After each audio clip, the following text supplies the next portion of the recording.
गरीब साध साध सब नेक हैं, आप अपनी ठोरी। जो सतलोक ले जावेंगे वो साधु कोई और।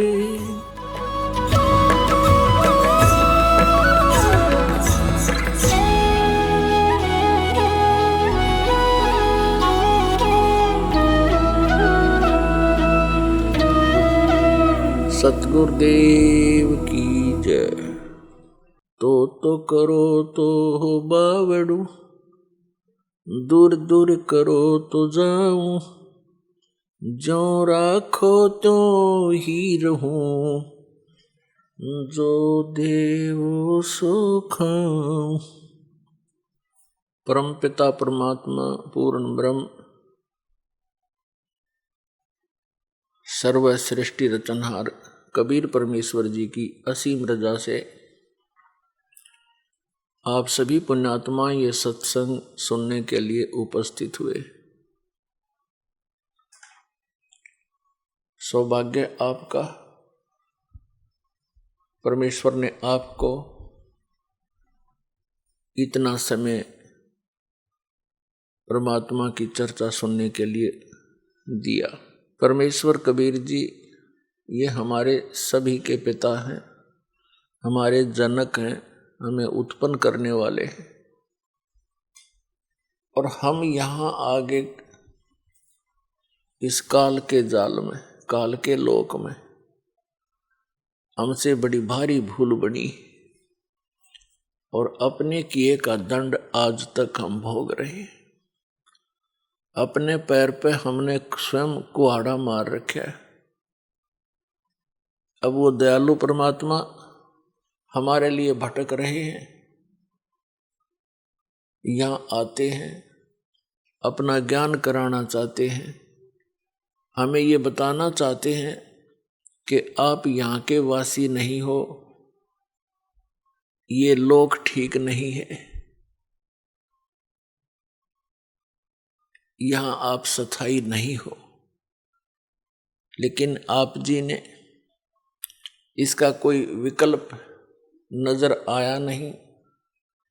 आप जी ने इसी व्यवस्था को अंतिम मान कर, इसी की अपनी मर्यादा बना कर और यहाँ जन्मते मरते रहते हो, कष्ट पे कष्ट उठाते रहते हो। और कोई भी व्यक्ति नहीं चाहता मैं दुखी हूं, कोई नहीं चाहता मेरी मृत्यु हो, कोई नहीं चाहता मैं वृद्ध हूं, और सारा कुछ हो रहा है। हम देख भी रहे हैं कि सभी वृद्ध हो रहे हैं, सबकी मृत्यु हो रही है और कष्ट भी हो रहे हैं, और फिर भी हम ये सोचते हैं हमें नहीं होने चाहिए। ये अच्छे से नहीं लगते। वृद्धावस्था सबसे बड़ा कहर है इस प्राणी के ऊपर। और जो परमात्मा कबीर जी की शरण में आ जाते हैं, इस दयालु भगवान के की भक्ति से इनको बहुत सहारा मिलता है। वृद्धावस्था में शरीर में रोग कम होते हैं और परमात्मा की भक्ति के सहारे इनका शरीर ठीक चलता रहता है। और जो परमात्मा कबीर जी की शरण में नहीं आते हैं, वो वृद्धावस्था के अंदर एक महान कष्ट को भोगते हैं। हम रोगी हो जाएं तो भी हम स्वीकार कर रहे हैं, और वृद्ध हो जाएं तो भी हम कोई दिक्कत नहीं। लेकिन जब मृत्यु का टाइम आता है, मृत्यु का नंबर आता है, तब हमें अच्छा नहीं लगता।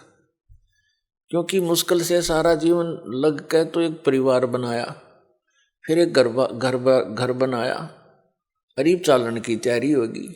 बताइए कोई सांग होया? ये क्या व्यवस्था, खा के ये व्यवस्था,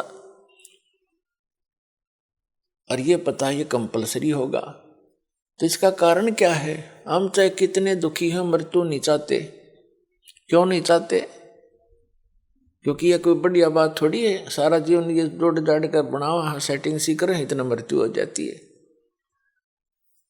क्यों नहीं चाहते? क्योंकि हम ऐसे लोक से आए हैं जहां मृत्यु नहीं होती थी, जहां वृद्ध अवस्था नहीं होती थी, जहां पर हमारी बॉडी में कोई रोग नहीं होता था। इसलिए हमें वो बातें पक्की याद हैं, आभास है कि ऐसा नहीं होना चाहिए। तो वो उसी लोक में होगा जाकर के, यहां तो ऐसा ही होगा। कबीर साहब कहते हैं, साथी हमारे चले गए हम भी चालन हारे, कोई कागज में बाकी रह रही तातें लगी है वार। मरने वाले मर गए, शेष बच्चे ये सोचते हैं कि हमारा अभी नंबर नहीं आएगा, हम अभी नहीं मरेंगे। परमात्मा कहते हैं ये तो कोई कागज में शेष रह रही है तुम्हारी आयु, जिस दिन वो कागज पूरा होगा 1 सेकंड ना लागे, जैसे वो गया ऐसे तुम भी जाओगे। एक बार 5 पांडव, महाभारत का जिक्र है, वन में वनवास काट रहे थे, 12 वर्ष का वनवास काट रहे थे। उनको प्यास लगी तो उनमें से एक सबसे छोटे ने, 5 में से सबसे छोटे ने ऊपर चढ़कर वृक्ष पर इधर उधर देखा। उसको थोड़ी सी दूरी पर एक तालाब नजर आया। तालाब ही वहां पर जल स्रोत होते थे पीने, नहाने, धोने के उस समय में। तो नकुल सबसे पहले उस तालाब पर जल लेने के लिए पात्र लेकर गया। वहां आकाशवाणी हुई कि पहले मेरे प्रश्नों का उत्तर दे, फिर जल लेना। नकुल ने इधर उधर देखा, कोई दिखाई दिया नहीं। उसने जल भरना चाहा, वो वहीं पर मृत्यु को प्राप्त हो गया। कुछ देर इंतजार करके दूसरा गया। उसने देखा भाई तो मरा पड़ा है, प्यास से मर गया। उसने सोचा जल पानी ले चलता हूं, उन शेष का तो जीवन बचाऊं, वो भी बहुत प्यासे हैं। आकाशवाणी उसी प्रकार हुई कि पहले मेरे प्रश्नों का उत्तर दे, पीछे जल लेना। उसने भी अनदेखा करना चाहा, वह भी मृत्यु को प्राप्त हो गया। ऐसे ऐसे चारों के चारों चार मृत्यु को प्राप्त हो गए। 5वां जब युधिष्ठिर स्वयं गया कि भाई आए नहीं, क्या बात है, देखूं जा करके। उसने देखा सब मृत्यु को प्राप्त है।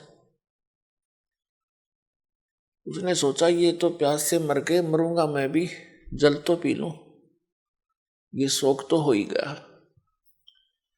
उसने भी पात्र उठाने की चेष्टा की जल के लिए, तभी आकाशवाणी हुई कि मेरे प्रश्नों का उत्तर दे, बाद में जल लेना, नहीं तो तेरे भाइयों जैसी हालत तेरी हो जाएगी। और यदि तो मेरे प्रश्नों का उत्तर दे देगा, तेरे भाइयों को भी जीवित कर दूंगा। युधिष्ठिर ने कहा कि बोल कौन है तू, कहां, दिखाई तो दे नहीं रहा। तो उनमें से एक प्रश्न था कि इस संसार में सबसे बड़ा आश्चर्य कौन है, क्या है? युधिष्ठिर ने उत्तर दिया कि सबसे बड़ा आश्चर्य है कि हम प्रतिदिन सबको मरते देखते हैं, लेकिन अपने मरने की चिंता कभी नहीं करते। तो कहने का भाव यह है पुण्यात्माओं, हम और मर जाओ सारे, पर आप जीवित रहे बस ठीक से। और वो भी तो यही सोच रहे थे, ठीक है फलाना मर गया कोई बात नहीं, उसको ये हो गया था, वो हो गया था, अटकलबाजी सी, और चलो। तो पुण्यात्माओं, परमात्मा यहाँ याद दिलाना चाहते हैं, जिस लोक में तुम रह रही हो लोक ठीक नहीं है। अभी तक आपके पास कोई विकल्प नहीं था, आपको पता भी नहीं था कि इसका कोई समाधान भी है। अब तो कति कंप्लीट कोर्स है और पूरा समाधान है, और बहुत ही आसान है। ये सबसे आसान काम था और सबसे जटिल बना दिया इन अज्ञानी संतों, महंतों, आचार्यों और शंकराचार्यों काजी और मुल्लाओं ने, सबके धर्म गुरुओं ने तत्व ज्ञान से अपरिचित होने के कारण कोई हट कर रहा है, एक पैर पे खड़ा होकर, कोई दो वैसे खड़ा होकर के, कोई किसी प्रकार कोई कुछ नाम जाप कर रहा है, कोई किसी प्रकार की क्रिया करके अपना मोक्ष मानता है। ये सबसे आसान काम है मोक्ष का, लेकिन हमें मार्ग मिले, सही दिशा ठीक मिल जाए। और अब दिशा ठीक मिल गई, जिस भी महापुरुष को परमात्मा प्राप्ति हुई है, उस परमात्मा ने ही आकर उसको यथार्थ ज्ञान दिया उनको।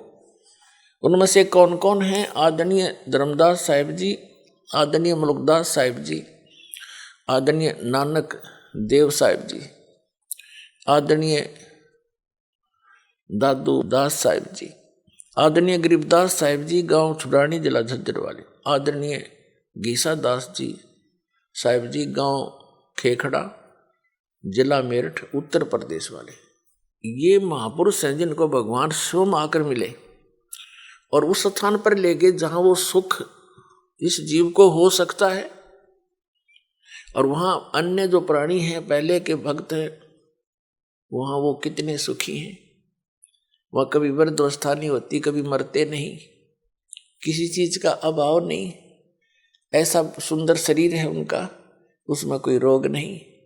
तो वो परमात्मा ने अपने गवाह बनाकर वापस छोड़े। इनके अतिरिक्त और किसी को भगवान नहीं मिला, जिस कारण से उनका विधान, उनके सिद्धांत, उनके अनुभव की जो वाणी है वो इन संतों से नहीं मेल खाती। तो इससे सिद्ध है कि इनके अतिरिक्त अन्य किसी को भगवान नहीं मिला। नहीं तो निराकार बताते परमात्मा को, किसी से पूछ लो सब निराकार बताते। और जो साकार बताते हैं कि संसार साकार है, भगवान ही है, या मनुष्य जो उनके गुरु हैं अपने पति गुरु ही परमात्मा है, यही साकार है और वैसे निराकार है। तो ये उआ बाई का ज्ञान तब तक बोलता है इंसान जब तक उसको यथार्थ मार्ग और यथार्थ ज्ञान और सही अनुभव नहीं होता।